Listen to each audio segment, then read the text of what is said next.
베델 지역에 있는 사람들이 종교 지도자들을 찾아와 가지고 만군의 여호와의 전에 있는 제사장들과 선지자들에게 묻습니다. 내가 열해 동안 행한 대로 5월 중에 울며 근신하니까 유다 백성들은 BC 586년이죠.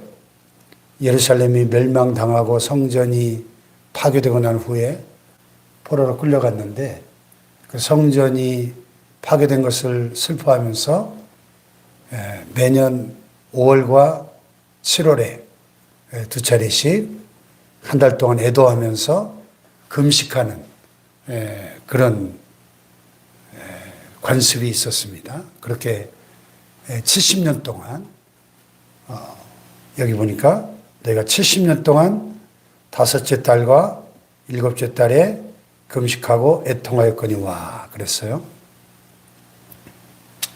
그래서 그 금식하던 그 관습을 어떻게 계속해야 될까요? 묻는 거예요. 그랬더니 하나님께서 뭐라고 대답하십니까? 온 땅의 백성과 5절에 제사장들에게 이르라. 너희가 70년 동안 다섯째 달과 일곱째 달에 금식하고 애통하였거니와 그 금식이 나를 위하여 한 것이냐? 이렇게 묻습니다. 무슨 얘기죠? 그들이 그렇게 금식이라고 하는 것은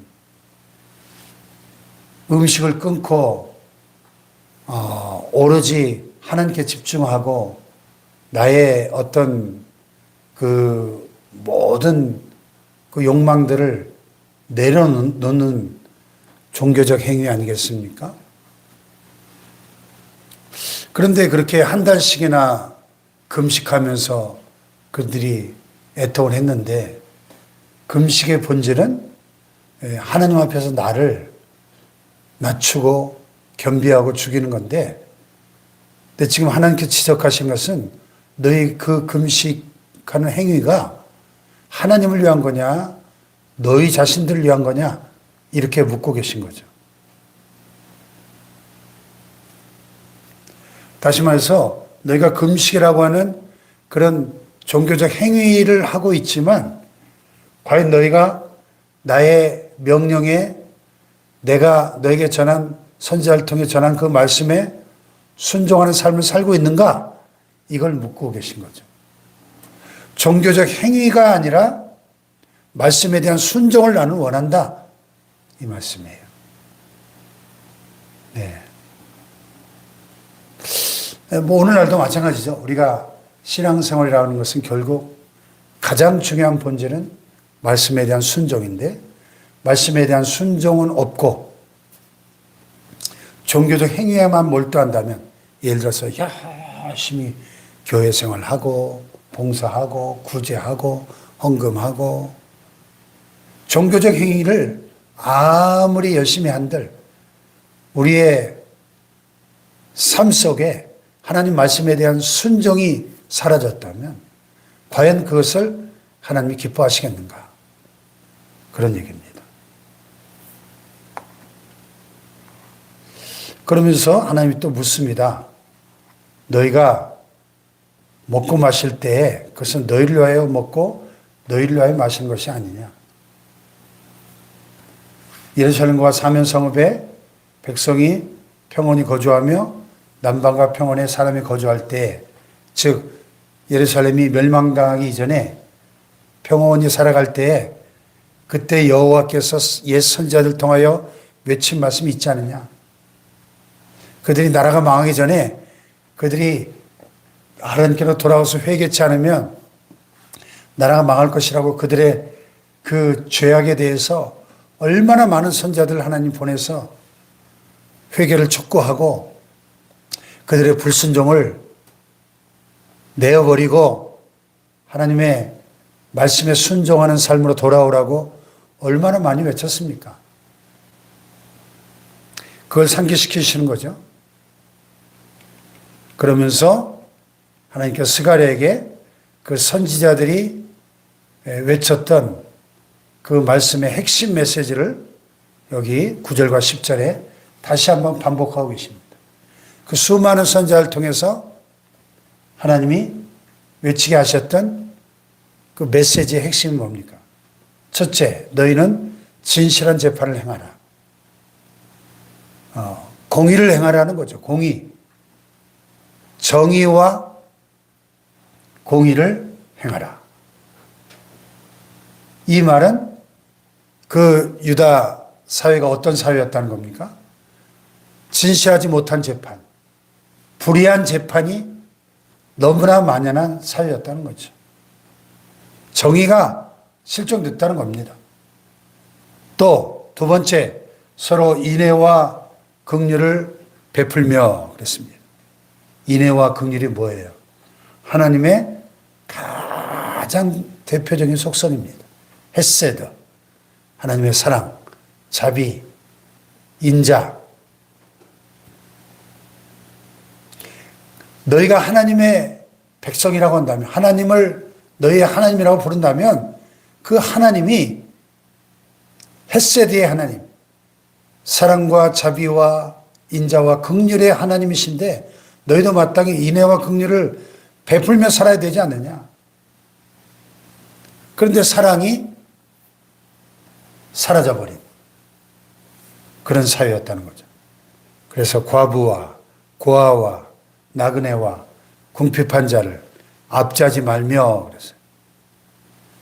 과부, 고아, 나그네, 궁핍한 자. 사회적으로 소외된 대표적인 약자들이죠. 사회적 약자들을 압제하고 이 힘없고 불쌍한 돌봄을 받아야 될 이들을 오히려 압제하고 착취하는 그런 사회였다는 거죠. 얼마나 악합니까? 서로 해하려고 마음에 도모하지 말라 그랬어요. 그러니까 유다 나라가 멸망하기 전에 그 사회가 얼마나 불의하고 잔인하고 그리고 포악이 가득한 그런 사회였나. 그래서 하나님의 큰 진노를 불러일으킬 수밖에 없는 사회였나 하는 것을 우리가 짐작할 수 있죠. 그렇게 하나님이 회개를 외치셨는데 그들이 듣기를 싫어해서 등을 돌리고 귀를 틀어 막았다는 겁니다. 하나님 말씀에 귀 기울이지 않았다는 거예요. 그 마음을 금강석 같게 했다. 얼마나 완악하고 강팍한지 그 마음이. 예? 망치로 쳐도 끄떡없는 금강석 같이 그렇게 강팍한 그들의 그 완고함 때문에 하나님이 큰 진노가 그들에게 임할 수밖에 없었다. 그래서 그들은 심판을 피할 수가 없었던 것이다. 내가 불러도 그들이 듣지 아니한 것처럼 그들이 불러도 내가 듣지 아니하리라. 하나님이 그렇게 수없이 그들을 부르시면서 돌아오라고 했는데도 그들이 듣지 않았기 때문에 이제는 그들이 불러도 내가 듣지 않겠다. 이렇게 말씀하십니다. 왜 이스라엘이 망할 수밖에 없었나? 순종을 저버린 헛된 경건 때문에 그들의 모든 종교적 행위가 그들의 불순종을 정당화할 수 없었다는 겁니다. 내가 그래서 그들을 바람으로 불어 알지 못하던 여러 나라에 흩어버렸다는 겁니다. 그 후에 이 땅이 황폐하여 오공하는 사람이 없었나니 이는 그들이 아름다운 땅을 황폐하게 하였습니다. 예. 구약의 중요한 사상이죠. 땅에 거하는 그 사람들의 죄가 많아지면 땅이 더러워지고 땅이 더러워지면 그 땅이 사람을 토해낸다 하는 게 구약의 사상이에요. 히브리적 사상이죠. 이스라엘 백성이 하나님 주신 그 약속의 땅, 젖과 꿀이는 가나안 그 땅에 살면서 온갖 죄악으로 이렇게 그 땅을 더럽히니까 그 땅이 이 이스라엘 백성들을 토해버렸다는 거예요. 그래서 나라가 망하고 그들이 다 바벨론의 포로로 끌려갔지 않습니까? 그리고 그 땅은 70년 동안 버려지니까 황폐해질 수밖에 없죠. 예. 여러분, 땅을 1년, 2년만 묵혀놔도 그냥 온갖 잡초가 무성하고 얼마나 황폐해집니까?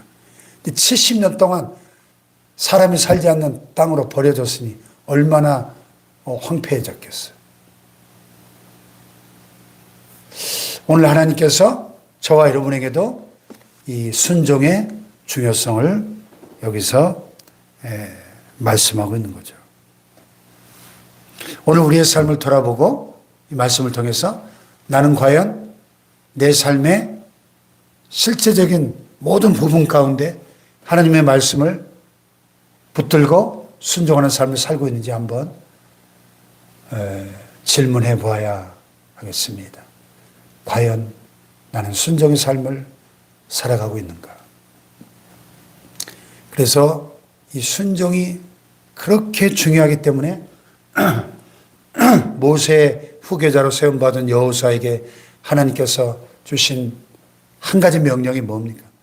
너는 마음을 강하게 하고 담대히 하고 이 율법책을 내 입에서 떠나지 말게 하며 주야로 그것을 묵상하여 그 가운데 기록한 대로 다 지켜 행하라.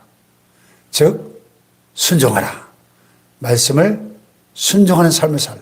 그리하면 내 길이 평탄하게 될 것이며 내가 형통하리라 그랬습니다. 할렐루야. 이 한 주간도 하나님의 말씀대로 다 지켜 행함으로, 말씀대로 순종하는 삶을 실천함으로 우리의 길이 평탄하게 되고 우리의 모든 삶이 형통한 삶이 되기를 주님의 이름으로 축복합니다. 기도하십시다. 말씀 붙잡고 하나님, 오늘